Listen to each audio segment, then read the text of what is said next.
And once again, what we have learned, we just want to be very crystal clear with this. The GBI has confirmed 4 people have died, 9 people have been transported to various hospitals, but the suspect is alive and in custody, and there are no shootings that have taken place as a result at surrounding schools. Jonathan, we've been talking about the reunification process going on not just here at Apalachee High School, but also at other schools in Barrow County. Those processes are undergoing right now. They're underway as parents are being reunited with their students, because we know those other schools were placed on lockdown as well as a result of this shooting. That's right. At one point, every school in Barrow County was placed on lockdown. The sheriff did say one of their goals in the next bit was to make sure that those lockdowns could be lifted and students could be reunited with their parents. We're talking about elementary schools and middle schools, so some younger students in that area. And in addition to what's happening here at the high school, where students were allowed to leave campus with their parents shortly after this happened, once they got the scene clear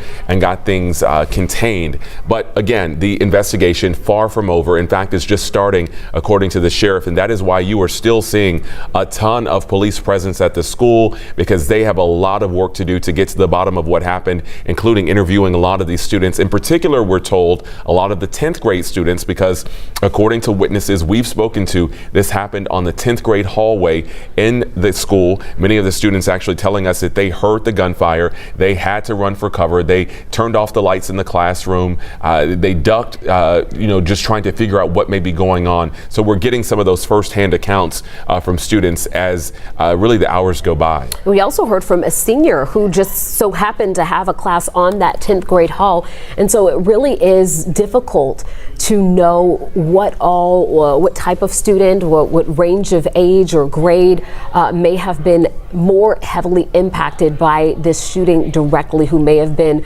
closer to what transpired.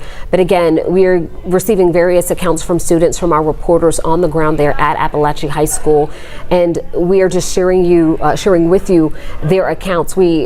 I can't get out of my mind, Jonathan, the mother and son just holding on to each other.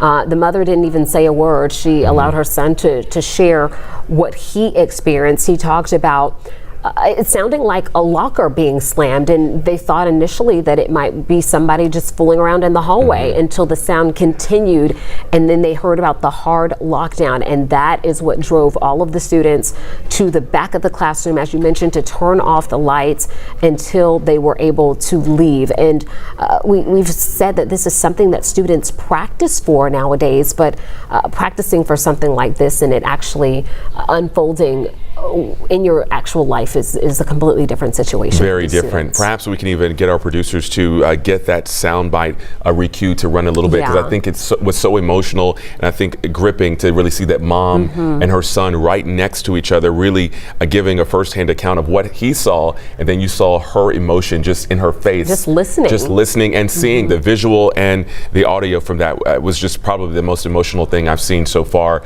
in our coverage. So we'll see if our producers can get that back up. But again, a lot of answers we just don't have at this hour. This all started to unfold around 9:30 this morning, but here we are going into the 3 o'clock hour and still waiting for some specific answers as to exactly how many people were truly affected by this. We know, according to the GBI, 4 dead, 9 hospitalized, but perhaps more people have been affected by this in terms of physically, in terms of injuries. But we know this community is just shaken. It is rocked by this. And tonight, as you mentioned, there will be a community vigil happening, I believe, around 7 o'clock. Yeah, 7 o'clock, Jug Tavern Park. 7 p.m. That is 113 East Athens Street in Winder, Georgia. That is where that community vigil will be taking place tonight for anyone who wants to attend and show their love and support following this shooting. Jonathan, I'm hearing from our producers that we do have that sound once again. Take a listen and take a look, if you can, just to feel what this family, this mother and son, were experiencing following today's shooting. It was just like a loud boom, as if a locker had slammed. So my teacher thought it was just like some kid acting foolish. So then she took a peek outside, and then we heard repeatedly the banging again, and that's when we could identify it was a gun.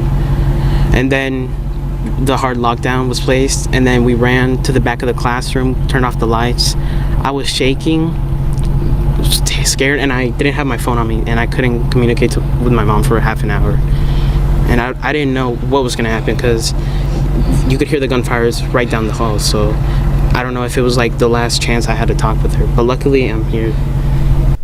Luckily, he is here. And you could hear as he was recounting those moments, the mom, you could just see it in her face, kind of reliving probably what she had felt just moments ago before she knew that her son was there and he was okay. And that is the story, that is the scene of so many parents who are showing up today. Some of them still showing up to the school, picking up their children.